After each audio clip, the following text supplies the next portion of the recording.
Oi, o meu nome é Michele, este é o meu sinal.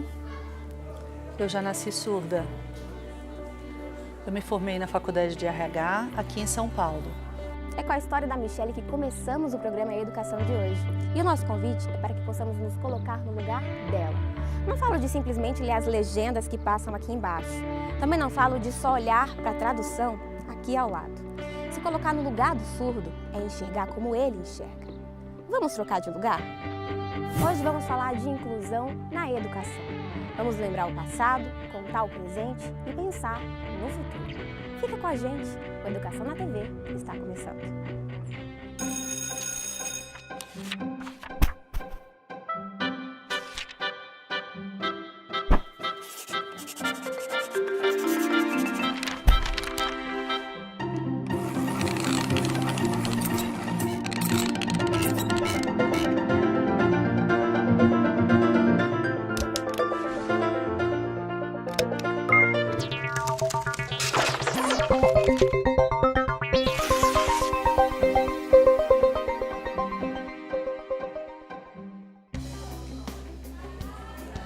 Quando minha mãe estava grávida,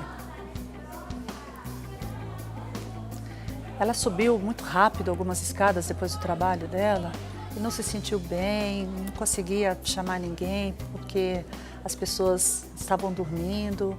Já era muito tarde, era uma madrugada já. E ela tentou se levantar e andar e chegar até em casa e se sentiu muito mal. E percebeu que o bebê não se mexia. E aí, será que esse bebê morreu? Será que aconteceu alguma coisa ruim com o meu bebê? E aí ela chamou o esposo, chamou meu pai, perguntou, olha, tem alguma coisa errada, me leve ao médico. Aí o médico fez ultrassom, olhou, e o médico falou, não, olha, tá tudo bem, o coraçãozinho tá batendo, tá tudo bem. Michele nasceu e só aos 9 meses de idade que os primeiros sinais da surdez vieram ser identificados. Uma tia percebeu que a menina não ouvia quando era chamada a sua atenção. E eu estava brincando com um boneco, alguma coisa assim. E a minha tia chamou, Michele, olha para mim. E eu continuei brincando, fazendo o que eu estava fazendo. Aí ela achou meio estranho. Será que essa menina é surda? Me chamou de novo, bem alto, Michele, olha para mim. E eu continuei ali brincando tranquilamente. E ela falou, olha, eu vou experimentar. Tem uma porta ali, eu vou bater naquela porta. E foi isso que ela fez. E eu não tive nenhuma reação.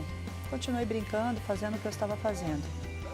E aí, quando minha mãe voltou do trabalho, minha tia veio conversar, boa noite, tudo bem? E minha tia falou assim, olha, eu acho que a Michele é surda. Eu sempre trabalhei com surdos, trabalhei com educação, eu trabalhei na PAI, muito tempo com educação de surdo, ensinei Libras para muitos surdos. E quando o Gabriel nasceu, assim que ele nasceu, a gente percebeu que ele tinha uma certa dificuldade em um problema de atenção. Só que o corre-corre da vida moderna faz com que a gente às vezes se desligue de algumas coisas, principalmente nesse sentido. E quando eu passei no vestibular, que eu vim para o SALT e a N, para cá, para a Bahia, e a minha esposa ficou no Maranhão por um semestre, e eu me lembro como se fosse hoje. Teve uma capela, antes de uma capela, numa quarta-feira, ela me ligou e me falou, disse, olha, eu descobri uma coisa, nosso filho é surdo. A mesma sensação que a mãe da Michele teve. Relutante, ela não queria acreditar na surdez da filha. E a minha mãe ficou preocupada, me chamou, filha, olha para mim. E eu continuei ali olhando para aquela lâmpada, para aquela luz. Eu estava de costa para minha mãe e ela chamava, Michele, Michele. E ela começou a ficar bem ansiosa com aquilo. Ela pegou uma chave e sacudiu bem perto da minha cabeça, do meu ouvido e nada, nada. E agora, como é que eu vou fazer? Aí, quando amanheceu, ela me levou ao médico, fomos na fono. E ela falou, minha filha é surda, por favor, eu quero saber, eu preciso saber. Aí o médico falou com ela, calma mãe, fique tranquila, nós vamos examinar e a gente vai descobrir o que está acontecendo com ela. E aí o médico falou para ela: olha, a sua filha é surda. Aí minha mãe ficou desesperada. Como? Como é que eu vou me comunicar com ela? Ela não vai conseguir estudar, ela não vai conseguir ir para a escola, vai ser muito difícil essa relação. Se nós olharmos para a legislação, nós vamos ver que alguma coisa mudou, quer dizer, muita coisa mudou. Em 1994, nós temos uma descrição da integração instrucional. O que quer dizer isso? O surdo poderia ser inserido dentro de uma escola normal, dita normal, se ele tivesse condições de acompanhar pedagogicamente a criança normal, né, o outro aluno.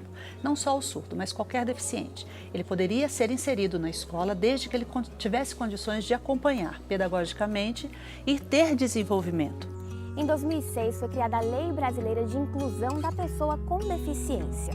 Ela prevê várias medidas que garantem o acesso do deficiente a diversas atividades do seu dia a dia. Na saúde, proíbe o bloqueio de adesão a serviços por conta da deficiência. Na cultura e lazer, garante medidas como espaços reservados para deficientes e estratégias de mobilidade e acessibilidade.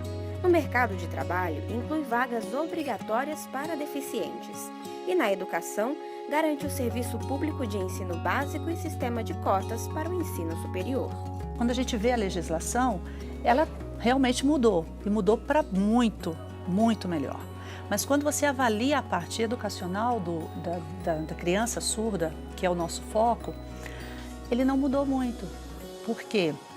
O professor que é o educador dessa criança, ele não foi preparado para isso, né? Então, enquanto educador, ele não teve o treinamento necessário e adequado para conseguir fazer com que aquela criança receba a educação na sua plenitude. A família da Michele recebeu orientações sobre a educação especial no momento do diagnóstico da surdez. E aí ela encontrou o lugar, uma escola bem escondida. E aí foi lá que eu estudei. Comecei a frequentar essa escola. E ela disse: a minha filha precisa começar a estudar. Ela só tem 1 aninho, ela precisa começar a estudar. E aí a professora sabia Libras, conseguiu ter comunicação comigo e eu comecei a aprender. Ela tirava fotos de várias coisas, tirava fotos da minha família e me mostrava: ó, essa é a mamãe. Eu olhava para ela com cara de que ela está falando? Ó, essa é a mamãe, essa é você, ó, bebezinho. E eu comecei a entender. Foi um processo demorado, 2 anos. Ela começou a me ensinar o sinal de banheiro. Você quer ir ao banheiro? Esses foi me ensinando vários sinais. Eu não sabia sinal, não sabia soprar velas. E ela foi me ensinando, olha, a soprar, e vento. E ela foi me ensinando muitos sinais. Era difícil, não foi fácil. Nós somos educados através da audição. B mais A, ba. B com E, bé. Então, quando você ouve bala, você automaticamente reporta o B com A. O surdo não faz essa junção, porque ele não ouve. Então, quando eu vou ensinar para um surdo, vou educar um surdo, eu mostro para ele o objeto e aí eu dou o sinal. Naquele momento, vamos imaginar que nós estamos aí com uma criança surda. Ela não sabe escrever, ela não sabe ler nem escrever. Então, a primeira língua dela vai ser o sinal. Então, eu vou dizer para ela: esse é o sinal deste objeto. Depois, ele vai aprender o alfabeto manual a escrever.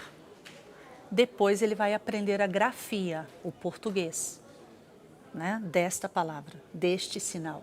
Então, quando você vai educar um surdo, você não começa como nós começamos com o ouvinte. B com A, M com A, P com A. Isso não existe no processo de alfabetização para o surdo. Antes, o meu pai, ele não me obrigava, mas ele dizia: você precisa saber Libras, você é filho de surdo. Então, quando você é filho de surdo, as pessoas tendem a imaginar que você sabe tudo. E às vezes você não sabe tanta coisa assim. A cultura surda é completamente diferente da cultura ouvinte. Então, se o professor não recebe esta informação, essa instrução durante o seu aprendizado, ele não vai conseguir chegar até essa criança. Por quê? É muito simples eu ensinar para você o alfabeto manual, ensinar alguns sinais, ensinar como se portar dentro da sala de aula quando um aluno surdo está brincando ou quando ele está contando uma piada, a sua postura como professor. Mas o relacionamento com o surdo, você só aprende se você realmente tem esse contato. Então, a cultura surda vem a partir do contato que você tem com o surdo. Eu vim de uma família de 6 irmãos, onde quem mais se aprofundou no idioma, na Libras, fui eu. Fiz cursos, fui intérprete em sala de aula, fui intérprete na Associação do Maranhão, enfim, tive muito caminho assim, percorrido que me ajudou muito a crescer também e evoluir. O tempo foi passando e eu fui aprendendo. E aprendi a falar também. Eu fazia fono nessa época, a minha família, minha tia. Eu tenho 9 tias e elas se intercalavam me levando ao médico. Foi muito trabalho durante o meu período de crescimento. Mas eu fui aprendendo, fui para a escola especial, fiz o primeiro ano, até a 4ª série. E eu gostava, eu aprendia, eu sentia que eu estava me desenvolvendo. Mas o que aconteceu? Nós nos mudamos.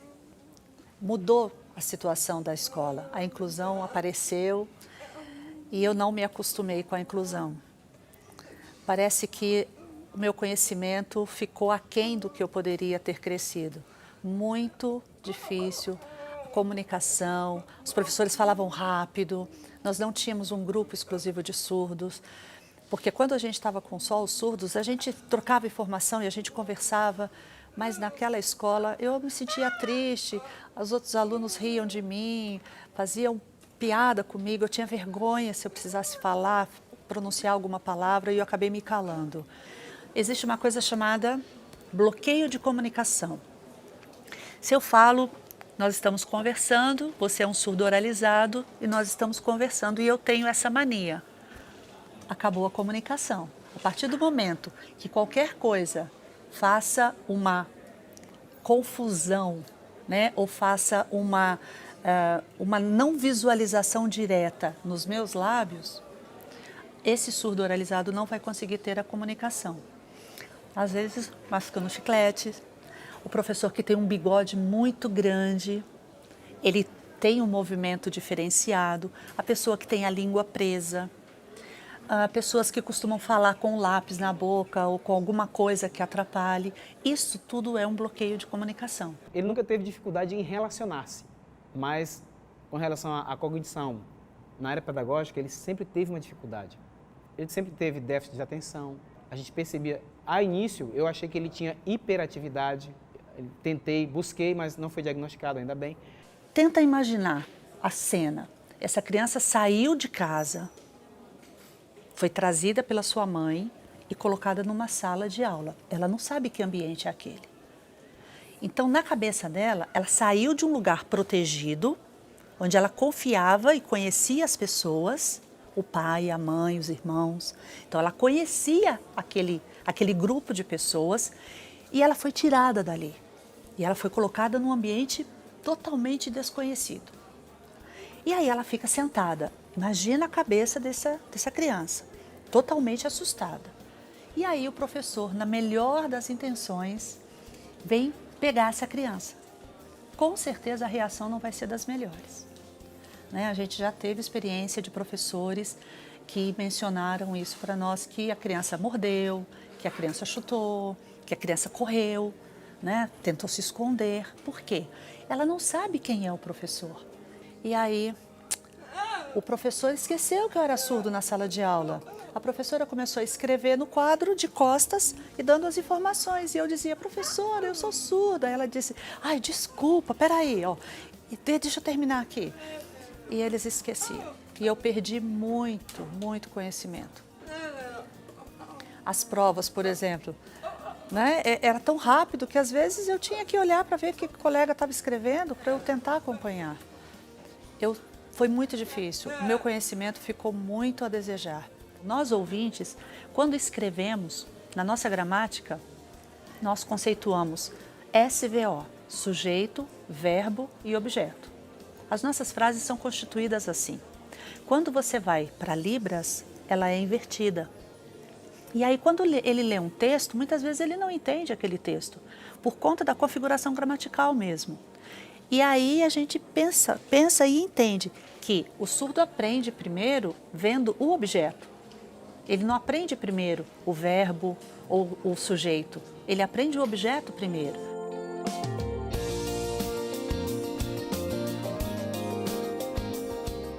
Na época que eu comecei a fazer pedagogia, foi quando eu tive um sonho de fazer um livro em língua de sinais para crianças surdas, porque até então não existia material para criança.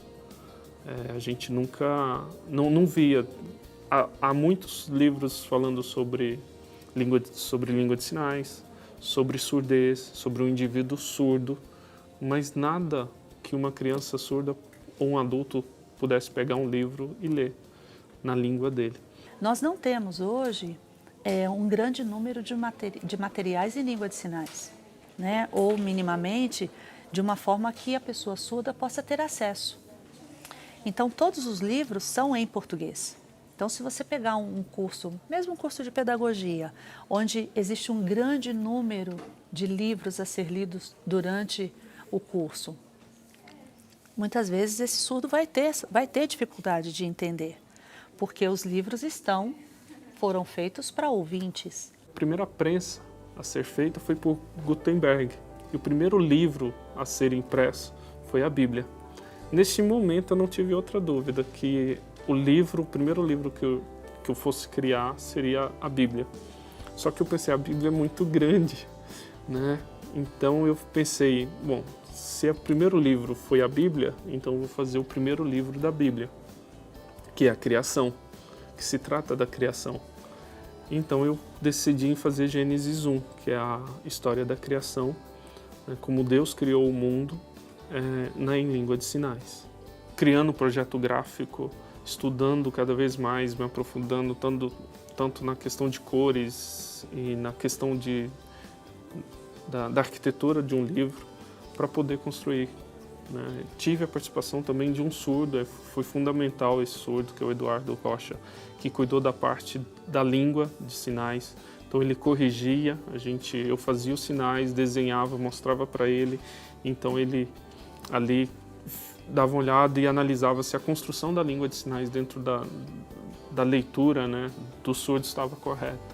E se colocar no lugar do outro é justamente enxergar esse tipo de iniciativas. Eu trabalhei bastante tempo com educação inclusiva e nós éramos uma equipe multifuncional, onde tinha um psicólogo, uma enfermeira, uma terapeuta ocupacional, uma psicopedagoga e eu como intérprete.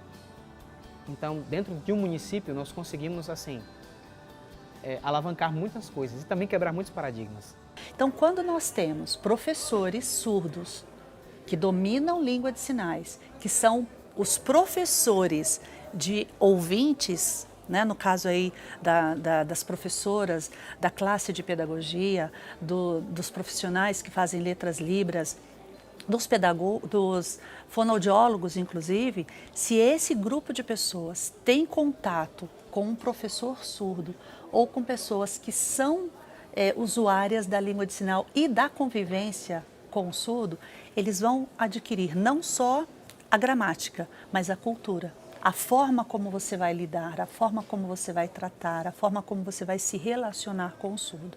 E isso é extremamente importante nesse processo de ensino-aprendizado. E é esse diferencial que esses jovens estudantes de pedagogia têm procurado ainda durante o período de graduação. Nenhum deles é surdo. Todos são ouvintes, estudam na mesma sala e participam de um movimento inclusivo que acontece dentro da Faculdade Adventista da Bahia. Quando eu terminei o ensino médio, em 2010, eu iniciei o meu curso de pedagogia. Eu sempre gostei muito de criança, a educação sempre me apaixonou. Então eu comecei a pedagogia e nesse mesmo ano iniciei o Coral de Libras. Então eu entrei, para mim era novidade, né, algo diferente, e eu entrei justamente pela curiosidade mesmo, para experimentar. Nesse período eu nunca tinha ouvido falar de Libras assim, de forma mais clara. E chegando aqui eu conheci o coral de Libras. E aí na primeira formação eu já entrei, porque eu gostei, eu achei bonito, não conhecia realmente o significado. E eu fiz o teste, passei e comecei a ir todos os sábados para o coral, os ensaios do coral. E em 2012, né, eu me tornei líder do Ministério de Libras aqui no IAN.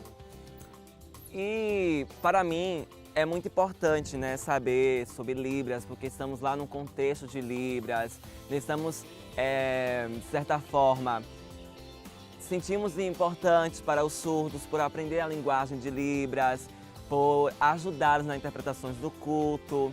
Em 2011 eu ingressei na faculdade de pedagogia e na minha turma, no primeiro ano, tinha um surdo na turma, que foi o primeiro que estudou aqui na instituição. Ele estudou comigo durante um ano e como eu gostaria de conversar com todo mundo da sala, eu decidi aprender para conseguir conversar com ele. No ano 2011 eu tive que trancar a faculdade, então eu fui para Recife e aquele contato inicial com a Libras me motivou e foi uma paixão que despertou dentro de mim. Então quando eu fui para Recife, eu estava com o curso trancado, então eu decidi cursar Libras, eu não queria ficar parada. Então eu fiz 2 cursos de Libras, né, básico, terminei um, fui em seguida após o outro e minhas professoras eram surdas.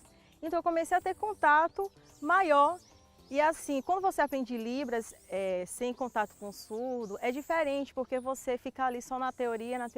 E quando você encontra o surdo, então você começa a praticar, então se torna mais significativo para você. No primeiro ou segundo ano da faculdade, começou o serviço voluntário aqui específico para Libras, que a intenção era justamente nos ensinar essa linguagem para nos comunicar com os surdos. Nós trabalhamos em algumas áreas.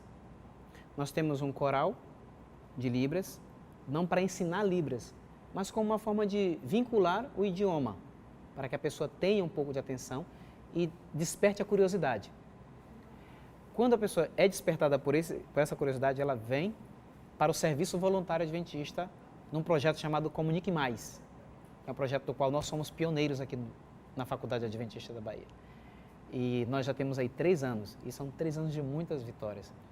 E quando eu voltei para o IAN, em 2012, eu continuei e assim eu voltei mais decidida ainda a continuar nessa área.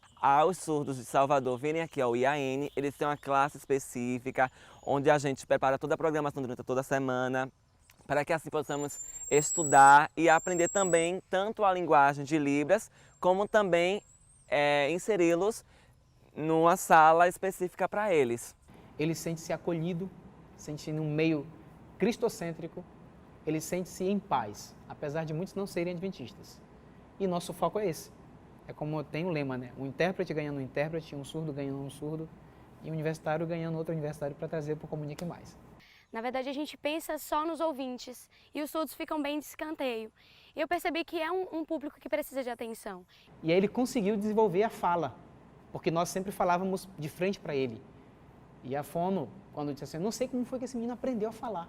Depois disso ele começou a usar o aparelho, a gente percebeu a mudança, que houve uma melhora muito grande, bastante acentuada. E nós viemos para cá, para a Bahia, e depois ele conseguiu um outro aparelho agora mais novo, onde a professora tem um ponto e a professora fala e ele tem uma atenção maior para aquela professora. Então está melhorando bastante na escola. A inclusão, ainda uma raridade em meio a tantas oportunidades, nos faz pensar. Algo verdadeiramente justo deve ser algo que não me pede adaptações, mas que me aceita da forma que sou. Histórias como a da Michele nos mostra que pode ser bem difícil, que o caminho ainda é muito longo, mas que também pode valer a pena. A menina que nasceu surda lá na Bahia, agora se muda para São Paulo. E aquele primeiro medo da sua mãe que ela não fosse se desenvolver em uma escola é totalmente deixado de lado. Michele não apenas pula os obstáculos, ela supera todos eles. Mas eu queria fazer faculdade, eu queria melhorar a situação da minha vida. E aí eu fui para a faculdade. Sentei e fiquei lá esperando para ver o que ia acontecer. Antes disso, eu fui escolher primeiro qual a faculdade que eu ia fazer. Então eu escolhi fazer RH. Fiz a prova, prestei a prova e passei. Aí a secretária disse para mim, você vai precisar de uma intérprete, né? E eu falei, com certeza. Nós já temos uma intérprete para você. E eu fiquei pensando, imaginando como é que ia ser a minha vida depois com essa intérprete. Vou esquecer tudo aquilo que eu passei no ensino médio. E aí fiquei esperando o intérprete. E nada do intérprete aparecer. Aí fui lá, de novo na secretaria, falei, e aí? E o meu intérprete? Eu preciso. Espera, ele estava fazendo uma entrevista, a gente precisa fazer uma entrevista, espera mais um pouquinho. Ok, voltei para a sala de aula. 1 mês. Mesmo sem intérprete nos primeiros dias, Michele não desistiu. Ela estudou e com a inclusão venceu. Selecionaram um intérprete e ele começou a trabalhar comigo em sala de aula. E eu aprendi muita coisa. Terminei a faculdade. Foi muito diferente a experiência de ter um intérprete em sala de aula. Eu aprendi muito, eu me desenvolvi. Eu consegui hoje, consegui, terminei a faculdade, estou muito feliz por essa conquista. Eu agradeço a Deus por isso, por ter me dado inteligência. O meu sonho era esse. Essa relação da pessoa surda com a escola, ela precisa ser melhor trabalhada. Porque não é só o fato de você ter um intérprete de Libras na sala de aula e todos os problemas estão resolvidos. Não é bem assim. Precisa haver essa interação. O aluno ele precisa estar confortável dentro dessa sala de aula, no sentido de que ele se sinta apoiado e ajudado e ter essa intimidade com a própria disciplina. Tanto a escola quanto os professores eles devem estar cientes de quem é a pessoa com surdez, de quem é o surdo. Entender um pouco da sua cultura, da sua forma de pensar, da sua forma de se relacionar. E tendo um surdo dentro de uma classe, você vê coisas assim muito interessantes acontecerem. Se eu encontrar com um surdo, então eu preciso ter um acesso direto com ele. Então eu preciso saber a linguagem dele. Isso eu acho essencial para qualquer professor. Mas caso eu não consiga aprender essa língua, eu preciso sim trazer a minha fala de uma forma mais simples. Eu preciso respeitar o tempo desse aluno. Eu preciso respeitar a forma de passar esse conteúdo para ele e pensar em uma adaptação perfeita e como avaliá-lo também, que essa forma vai ser diferente a depender de cada indivíduo e isso não é diferente para o surdo. Então eu acho que há muita coisa ainda para a gente trabalhar. Existem muitos surdos com vontade de crescer, com vontade, com ânimo, com disposição de estudar, mas a escola também precisa fazer a sua parte. Hoje eu estou tranquila. Agora o próximo desafio é uma pós. Eu quero fazer uma pós. É 1 ano. Depois eu quero fazer mestrado. Eu quero lutar, eu quero mostrar a capacidade que o surdo tem. O ouvinte muitas vezes pensa que é difícil. Não, o surdo é capaz, o surdo pode fazer, o surdo é inteligente, ele precisa de esforço, ele precisa de apoio.